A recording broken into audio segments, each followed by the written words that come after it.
മുത്തച്ഛൻ ഇറങ്ങി തിരക്കുള്ള വഴികളിലൂടെ ബൈക്കും ഓട്ടോയും എല്ലാം പായുന്നതിലൂടെ നടന്നു കയറി, അല്ലെങ്കിൽ ഒരു ഓട്ടോറിക്ഷ പിടിച്ച് തന്നെയാണെന്ന് വിചാരിച്ചു പള്ളിമുറ്റത്ത് പോയി ഇറങ്ങി ആ ധ്യാനത്തിൽ പങ്കെടുക്കുന്നത് എന്തൊരു മൂഷത്തരമാണ്. ആ സ്ഥാനത്ത് വീട്ടിലിരുന്ന് ഇന്നത്തെ ആധുനിക സജ്ജീകരണം ഉപയോഗിച്ച് പോട്ടയിലെയോ മുരിങ്ങൂരിലെയോ വട്ടായിലച്ചൻ്റെയോ വാളമനാലച്ചൻ്റെയോ പൂവണ്ണത്തിലച്ചൻ്റെയോ ഒക്കെ ധ്യാനം നമ്മുടെ കട്ടയെ കിടന്നുകൊണ്ട് നമുക്ക് കേൾക്കാനും ധ്യാനിക്കാനും സാധിക്കും. ആ സ്ഥാനത്ത് ഈ റിസ്ക് എടുത്ത് വികാരിയുടെ വാക്ക് കേട്ട് പള്ളിയിൽ പോയി ധ്യാനിക്കുന്നത് ശരിയാണോ? ഒരിക്കലുമല്ല. അങ്ങനെ പള്ളിയിൽ ആളില്ലാതെ, ധ്യാനത്തിന് ആളില്ലാതെ, കൺവെൻഷന് ആളില്ലാതെ വിഷമിക്കുന്നുവെങ്കിൽ ഈ പ്രേക്ഷിതരായിട്ടുള്ളവർ വാഹനങ്ങൾ അറേഞ്ച് ചെയ്ത് ഓരോരുത്തരെയും കയ്യെ പിടിച്ച് ധ്യാനത്തിന് കൊണ്ട് ഇരുത്താനും തിരിച്ചു കയറ്റി വിടാനായിട്ടുമൊക്കെയുള്ള തീഷ്ണത കാണിക്കണം. അല്ലാതെ അവർ യാത്രയ്ക്ക് അങ്ങോട്ടും ഇങ്ങോട്ടും വന്നു കൊള്ളട്ടെ എന്ന് വിചാരിച്ചുകൊണ്ട് നിഷ്കളങ്കരായ മനുഷ്യര് ഈ നോമ്പുകാലത്ത് ധ്യാനിച്ചില്ലല്ലോ, ഉപവാസം നിന്നില്ലല്ലോ, പ്രാർത്ഥിച്ചില്ലല്ലോ എന്നോർത്ത് അവരുടെ മനസ്സിനെ കൂടുതൽ വ്രണിതമാക്കുന്ന ഒരവസ്ഥയിലേക്ക് നമ്മൾ പോകുന്നുണ്ടെങ്കിൽ നിന്റെ കുരിശുമെടുത്തുകൊണ്ട് എന്നെ അനുഗമിക്കുക എന്ന് പറയുന്നുണ്ട്.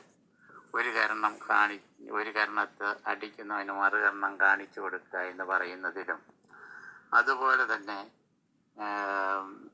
കർത്താവെ കർത്താവെ എന്ന് വിളിക്കുന്നവരല്ല, മറിച്ച് എൻ്റെ പിതാവിൻ്റെ ഇഷ്ടം നിറവേറ്റുന്നവരാണ് എന്ന് പറയും. എൻ്റെ പിതാവിൻ്റെ ഇഷ്ടം എന്താണ് എന്ന് തിരിച്ചറിയുവാനും ഒക്കെയുള്ള ഒരു വിവേകത്തിൻ്റെ ആത്മാവിനെ നമുക്ക് ലഭിക്കണമേ എന്ന് പ്രാർത്ഥിക്കുവാനും ചിന്തിക്കുവാനും ധ്യാനിക്കുവാനും ഒക്കെയുള്ള അവസരമാണ് ഈ നോമ്പുകാലം.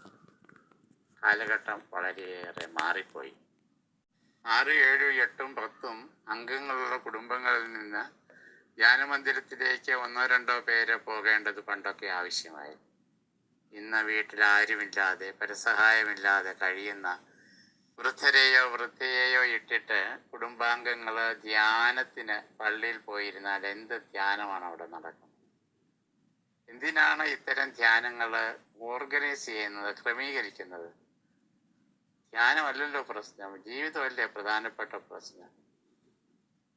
ഒരു നേരത്തെ വെള്ളം എടുത്ത് കുടിക്കാൻ കഴിവില്ലാതെ, കെൽപ്പില്ലാതെ വിഷമിക്കുന്ന കുടുംബങ്ങളിലേക്ക് ധ്യാനത്തിൻ്റെ സന്ദേശം ഈ നോമ്പുകാലത്ത് എങ്ങനെയാണ് എത്തിക്കേണ്ടത്?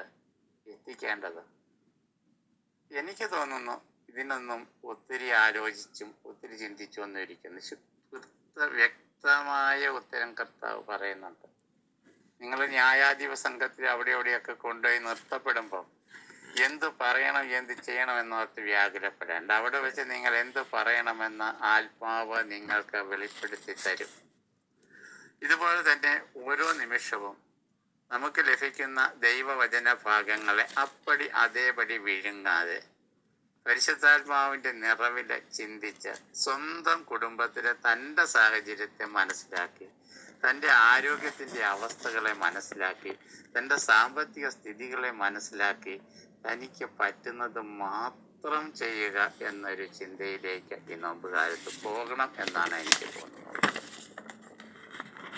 ഇന്നത് കഴിക്കുക, ഇന്നത് കഴിക്കാതിരിക്കുക, അവിടെയൊക്കെ നമ്മൾ എടുക്കേണ്ട നോമ്പിൻ്റെ ചിന്ത എന്താണ്? സത്യത്തിൽ പറഞ്ഞാൽ എനിക്ക് ഒരുവനോട് ശത്രുതയുണ്ട്, ഒരുവനെ കൊല്ലാൻ ഞാൻ നടക്കുകയാണ്, അല്ലെ ഒരുവനെ ഇല്ലാതാക്കാൻ വേണ്ടി ഞാൻ സകല കുടില പ്രവൃത്തികളുമായിട്ട് നടക്കുകയാണ്, ഒരുത്തൻ്റെ സൽപ്പേര് കളങ്കപ്പെടുത്തുവാനായിട്ട് എന്തൊക്കെ ചെയ്യാൻ പറ്റുമെന്നോർത്ത് ഞാൻ ഇങ്ങനെ പരവേശം പിടിച്ച് നടക്കുകയാണ്.